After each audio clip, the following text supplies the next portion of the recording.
کبھی آپ نے سنا ہے علماء کو سجدے کرتے ہو جو کچھ کہتے تھے اندھے ہو کے مان لیتے تھے، حرام و حلال میں اندھا دھن مان لیتے تھے.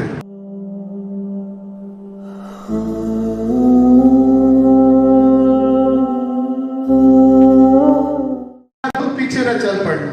آپ میری بات سنیں، ہمیں ہے نا کہ دین علماء سے لینا ہوتا ہے، کوئی شک نہیں، دین علماء سے لینا ہوتا ہے، لیکن ہر چیز، اگر ہر چیز ہے کوئی استثناء نہیں ہے بیچ میں، تو پھر مجھے قرآن کی اس آیت کا مطلب بتائیں کہ یہود و نصارہ نے اپنے علماء کو اپنا رب بنا لیا تھا. اس کا کیا مطلب؟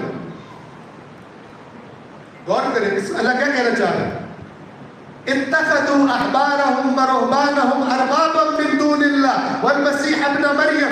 انہوں نے اللہ کے علاوہ اپنے علماء کو، احبار یہودی علماء، رہبان مسیحی علماء، انہوں نے اپنے علماء کو یہودی اور مسیحیوں نے رب بنا لیا تھا، اور مریم کے بیٹے مسیح کو بھی. اللہ کیا کہنا چاہتا ہے؟ رب بنا لیا تھا. کبھی آپ نے سنا ہے علماء کو سجدے کرتے ہو؟ امام سے سوال ہوا اصول کافی میں، امام جعفر صادق علیہ سوال کیا کہ فرزند رسول، یہ جو اللہ نے کہا کہ یہودی تو کہتے ہیں ہم تو نہیں کرتے، قرآن نے ہم پہ توبت لگائی،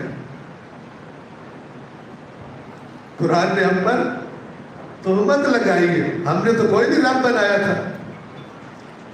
تو امام نے فرمایا اللہ کی قسم، نہ ان کے سامنے سجدے کرتے تھے، نہ ان کے لیے روزے اور نمازیں رکھتے تھے اور نمازیں پڑھتے تھے، بلکہ کیا جو کچھ کہتے تھے اندھے ہو کے مان لیتے تھے، حرام و حلال میں اندھا دھن مان لیتے تھے.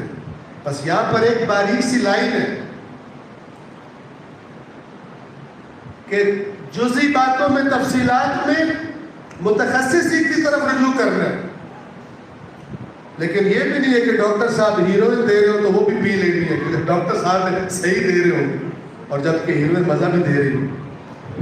ٹھیک ہے نا، ڈاکٹر صاحب دے رہے ہیں اس کا مطلب حلال نہیں. کچھ لائنیں اللہ نے کھینچی ہوئی، ان کو کراس نہیں کر سکتے چاہے ساری دنیا کے عالم اکٹھے ہو.